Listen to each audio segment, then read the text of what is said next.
Greetings to you, traveler. It is a pleasure to see you. The weather is not at all friendly today because a storm is coming. So please, don't just stand out there in the weather. You are more than welcome to enter my humble abode and share the fire with me.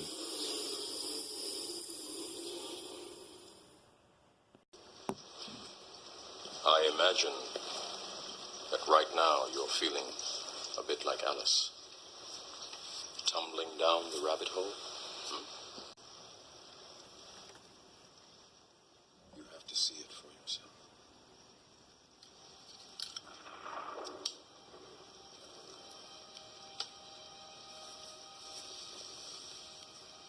This is your last chance. After this, there is no turning back. You take the blue pill. The story ends. You wake up in your bed and believe whatever you want to believe.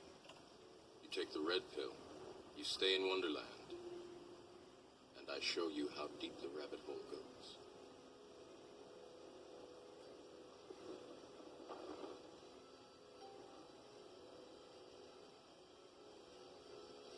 Remember, all I'm offering is the truth, nothing more.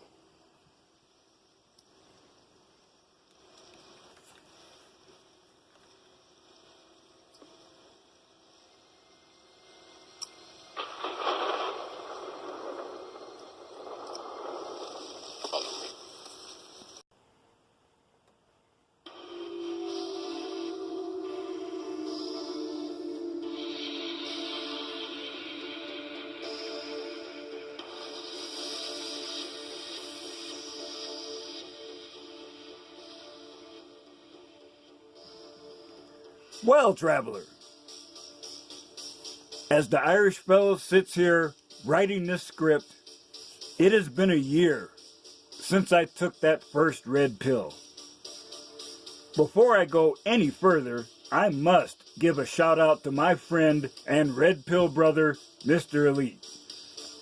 His continued actions support and encourage me as I continue my journey on this road less traveled. As the Grateful Dead song said back in the day, what a long, strange trip it's been. I imagine I have a bit of a reputation in the Red Pill community. My personal style, which I readily admit is neither average or conventional, may be a turnoff to some.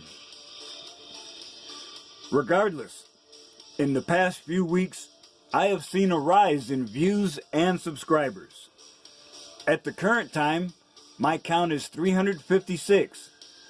On July 15th, it was 224. You may not be impressed, but it is gratifying to me as I see my hard work shared and experienced by my brothers. Since there are so many new eyes on me, I felt it appropriate to share my journey that brought me to this plateau.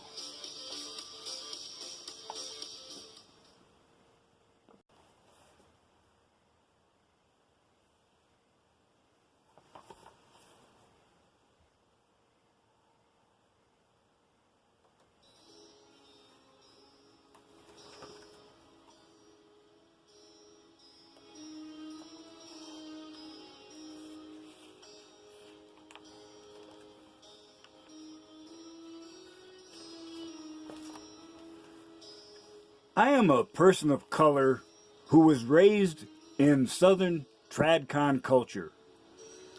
I also grew up alone and did not like it.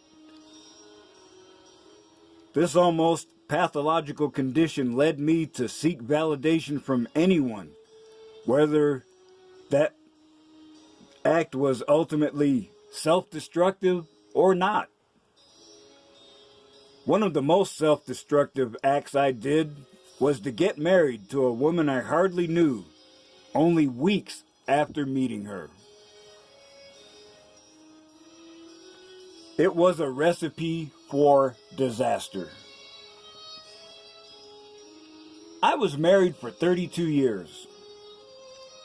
It was Not all trying to survive a continual war zone.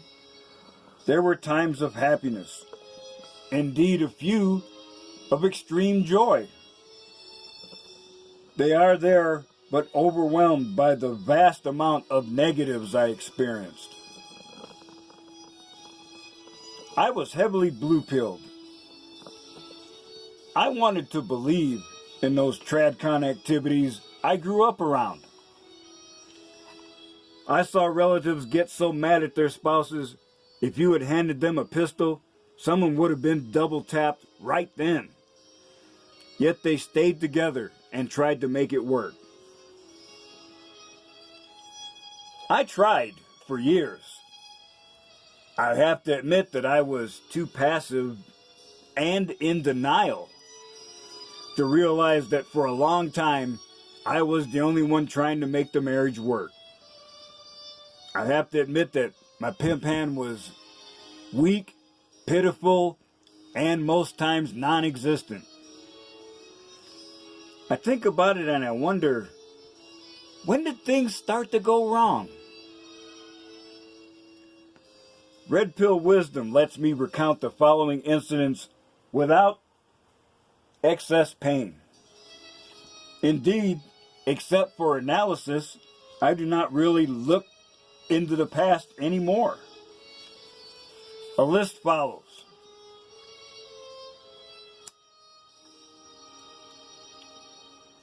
Being interrogated about my activities and location. If I was more than 10 minutes late getting home from work, by her watch. If I did not have an ironclad excuse, like a store receipt and groceries in hand, she would accuse me of cheating.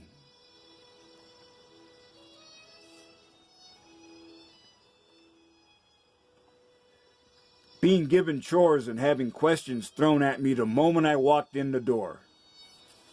I protested this treatment once, which initiated a 30-minute argument.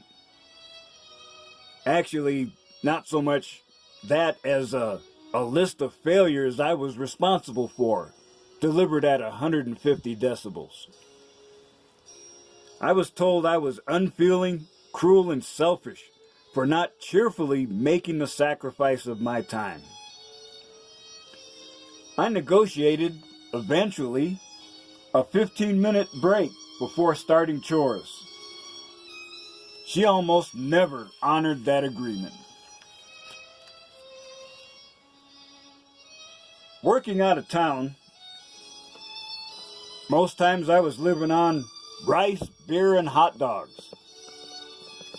Eventually, I was sleeping outside or in the back seat of the car to save money. Still broke? She paid bills when she felt like it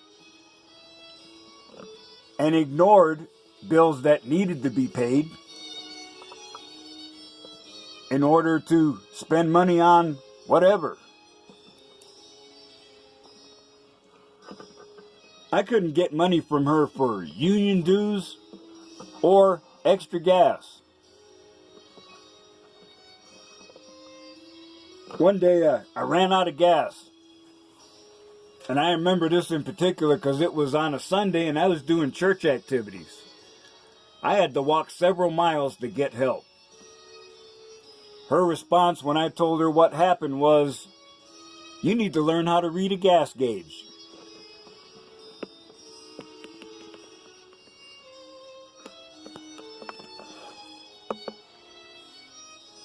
Being shamed and manipulated into throwing away excess items. It must have just been a coincidence that it was always my stuff.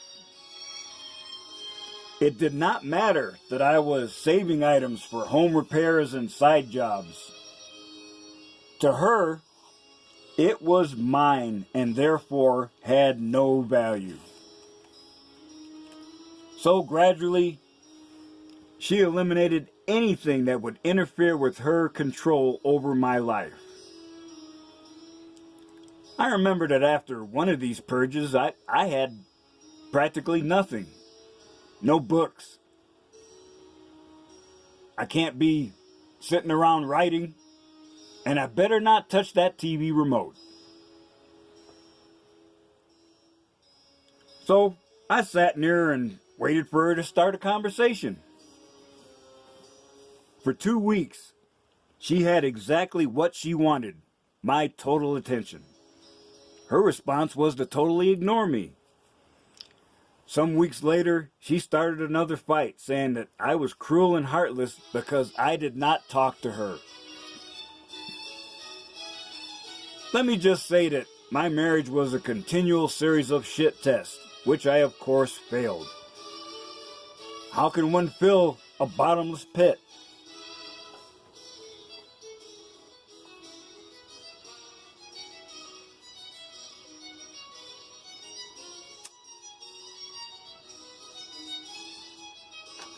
Being more assertive did not help. In fact, the frequency and duration of arguments increased. Even extremely minor differences of opinion would result in her screaming, throwing things, and blaming me. At one point, I tried to apply logic.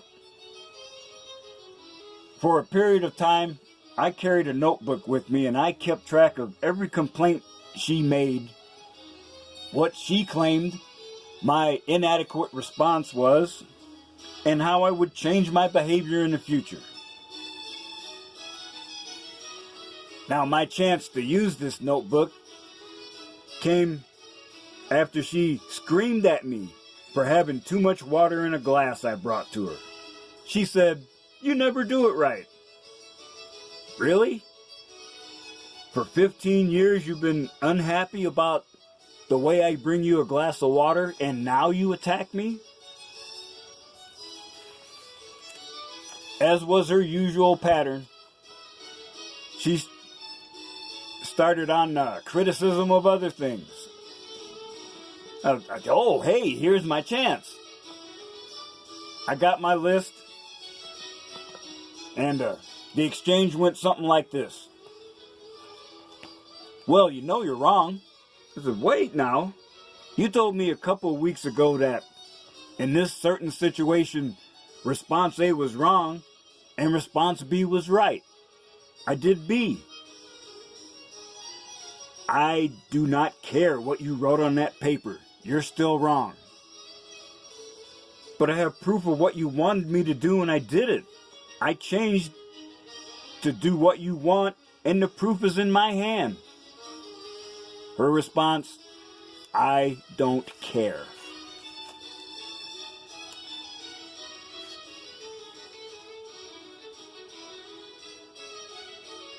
Mixed in with all of this, these cycles of abuse and then being ignored, I keep going back to that TradCon script. I'm asking church friends and church leaders about what I could do to resolve this unstable situation. And everyone is telling me I'm doing the right thing. She'll respond. She never did.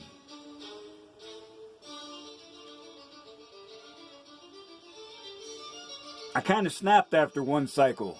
I performed an inept suicide attempt. And I never did tell her about it, because I found out the hard way that if she pulled that line on me that you've heard before, "Oh, tell me what's really on your mind, be honest, it'll make our relationship stronger." Oh, hell to the no. Without fail, every time I did that, sometime later when she was mad, she would use my very own words against me.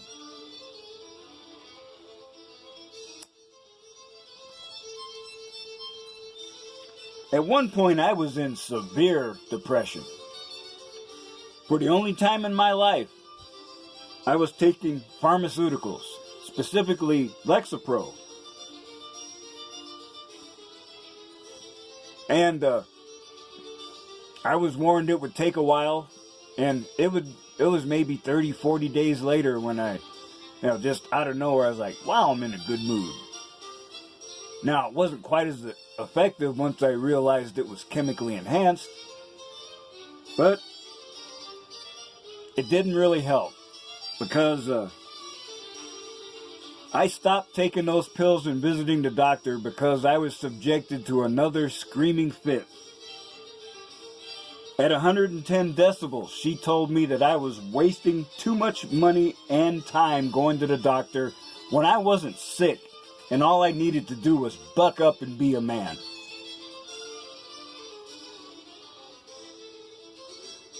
Recounting these incidents is painful, slightly, and it does induce a bit of rage. But not to worry. I have developed techniques that transform those emotions into power, and that power brings calm.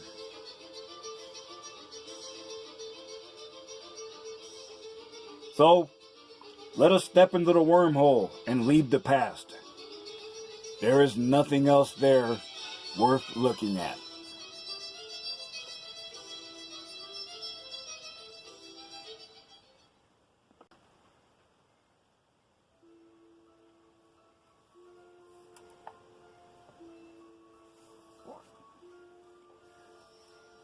Soul Traveler,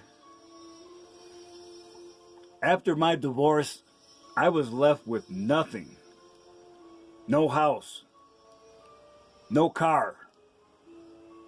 No friends. I was alone to wander without a guide. Little did I know that the red pill was on the horizon.